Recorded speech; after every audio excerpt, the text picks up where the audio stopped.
శ్రీకాకుళం జిల్లా పలాస మండలం కంబ్రిగాం బ్రిడ్జి సమీపంలోని జాతీయ రహదారిపై గంజాయి తరలిస్తున్న నలుగురిని కాచిబుగ్గ పోలీసులు అరెస్టు చేసినట్టు కాచిబుగ్గ డీఎస్పీ షేక్ సహబాజ్ అహ్మద్ తెలిపారు. గురువారం నిర్వహించిన విలేకరుల సమావేశంలో ఆయన వివరాలు వెల్లడించారు. నిందితుల వద్ద నుంచి 3.7 కిలోల గంజాయిని స్వాధీనం చేసుకున్నట్లు చెప్పారు. అలాగే 2 సెల్ ఫోన్లను కూడా పోలీసులు సీజ్ చేసినట్టు తెలిపారు. అరెస్ట్ అయిన వారు పలాస మండలం బ్రాహ్మణతర్ల, పండశాసనం, నీలిభద్ర గ్రామాలకు చెందిన సాహు ఆనంద్, బెహర రమేష్, వడ్డి లోకనాథం, బెహర రమేష్ గా గుర్తించామని చెప్పారు. ఇందులో 2 నిందితులు 16 సంవత్సరాల వయసు కలవారని తెలిపారు. ఇలాంటి పనులు చేసేవాళ్ళు. సో వాళ్ళను వెరిఫై చేసే వాళ్ళు నిఘా ఉంచాము.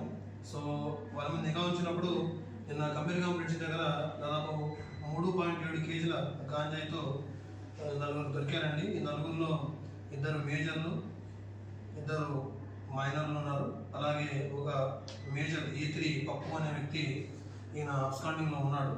వీళ్ళందరూ కూడా బరంపురం రైల్వే స్టేషన్ దగ్గర వీళ్ళు గాంజాయిని పర్చేస్ చేసి గాంజాయిని కన్జ్యూమ్ చేస్తూ ఇలా అల్లరి పెట్టడం లాంటివి చేస్తున్నారు. కాబట్టి వీళ్ళ మీద NDPS కేసు పెట్టడం జరుగుతుంది. అలాగే వీళ్ళను రిమాండ్ పెట్టడం కూడా జరుగుతుంది.